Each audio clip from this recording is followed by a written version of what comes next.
শিরোনাম সাংবাদিক তুহিন হত্যায় বিএনপির জড়িত থাকার সম্ভাবনা তদন্তে নতুন মোড়। বাংলাদেশের সাংবাদিক সমাজ ও রাজনৈতিক অঙ্গনে তীব্র আলোড়ন সৃষ্টি করেছে সাংবাদিক তুহিনের রহস্যময় ও নির্মম হত্যাকাণ্ড। দীর্ঘদিন ধরে দুর্নীতি, চাঁদাবাজি এবং রাজনৈতিক অস্থিরতা নিয়ে সংবাদ সংগ্রহ ও প্রতিবেদন করে আসা সাংবাদিক তুহিনের ওপর গত কাল্পনিক তারিখ রাতে চালানো নির্যাতন ও হত্যাকাণ্ডটি তদন্তের গতিপথ সম্পূর্ণ পাল্টে দিয়েছে। আইন শৃঙ্খলা বাহিনীর প্রাপ্ত প্রাথমিক তথ্য ও প্রমাণ বলছে, এই হত্যাকাণ্ডে বিএনপির বিভিন্ন স্তরের নেতাদের জড়িত থাকার সম্ভাবনা প্রবল।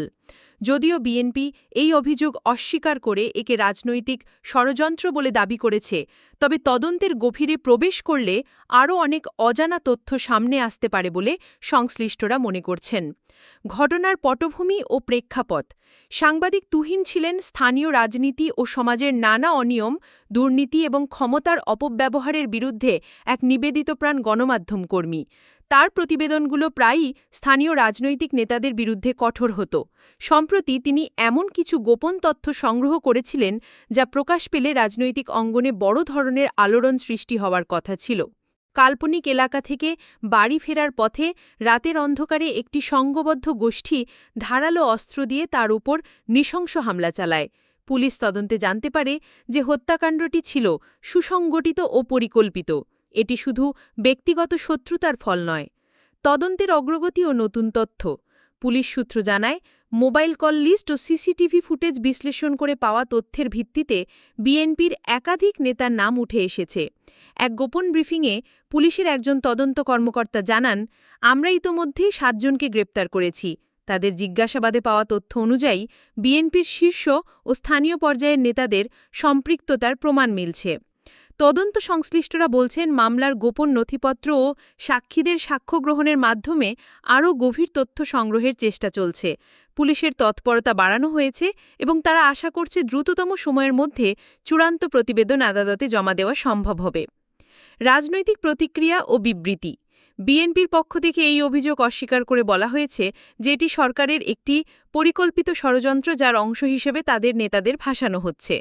দলের মহাসচিব এক সংবাদ সম্মেলনে বলেন, এ ধরনের মিথ্যা মামলা দিয়ে আমাদের দমন করার চেষ্টা চলছে। আমরা এর তীব্র প্রতিবাদ জানাই।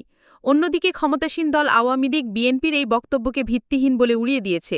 দলটির একজন জ্যেষ্ঠ নেতা বলেন, আইনের চোখে সবাই সমান। তদন্তে পাওয়া তথ্য প্রমাণিত হলে দলীয় পরিচয়ের কারণে কাউকে ছাড় দেওয়া হবে না। স্থানীয় মানুষের প্রতিক্রিয়া। তুহিনের মৃত্যুতে স্থানীয় বাসিন্দারা শোকাহত। তারা ন্যায় বিচারের দাবিতে সড়ক অবরোধ ও মোমবাতি প্রজ্বলনের মতো কর্মসূচি পালন করছেন। তুহিনের স্ত্রী বলেন, আমার স্বামী শুধু সত্য তুলে ধরতেন, আর সে কারণেই তাকে এত নৃশংসভাবে হত্যা করা হলো। স্থানীয়দের ধারণা, এই হত্যাকাণ্ডের পেছনে রাজনৈতিক উদ্দেশ্য রয়েছে এবং তারা দোষীদের দ্রুত শাস্তি দাবি করছেন। সাংবাদিক নিরাপত্তা একটি দীর্ঘদিনের সমস্যা। তুহিন হত্যাকাণ্ড দেশের সাংবাদিক সমাজের জন্য একটি বড় দুঃসংবাদ। গত দশকের একাধিক সাংবাদিক হামলা ও হত্যার শিকার হয়েছেন।